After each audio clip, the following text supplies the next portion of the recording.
நண்பர்கள் அனைவருக்கும் வணக்கம். இன்னைக்கு நம்ம அந்த வீடியோவில் புத்தாண்டு பரிசு என்ற தகவல் வெளியாகியிருக்கு. ஸோ அதை பற்றி தான் இப்போ நம்ம பார்க்க போகிறோம். நாடாளுமன்ற தேர்தல் வர இன்னும் சில மாதங்களே இருக்கும் நிலையில் புத்தாண்டு பரிசாக பெட்ரோல் மற்றும் டீசல் விலையை 10 ரூபாய் குறைக்க மத்திய அரசு திட்டமிட்டிருப்பதாக தகவல்கள் வெளியாகியுள்ளன. இந்த விலை குறைப்பு நாளை மறுநாள், அதாவது ஜனவரி 1ஆம் தேதி முதல் அமலுக்கு வரும் என்று எதிர்பார்க்கப்படுகிறது. இதன் மூலம் சுமார் 586 நாட்களாக குறையாமல் இருக்கும் பெட்ரோல் மற்றும் டீசலுடைய விலையானது 100 ரூபாய்க்கும் கீழ் செல்லும் சூழ்நிலை உருவாகியுள்ளது.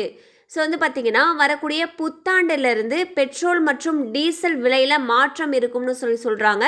அண்ட் இந்த விலையானது 100 ரூபாய்க்கும் கீழ் செல்லக்கூடிய வாய்ப்பு அதிகம் இருக்கிறதாக தகவல்கள் வெளியாகியுள்ளன. இது மக்களுக்கு சிறந்த புத்தாண்டு பரிசாக அமையும் என்று எதிர்பார்க்கப்படுகிறது.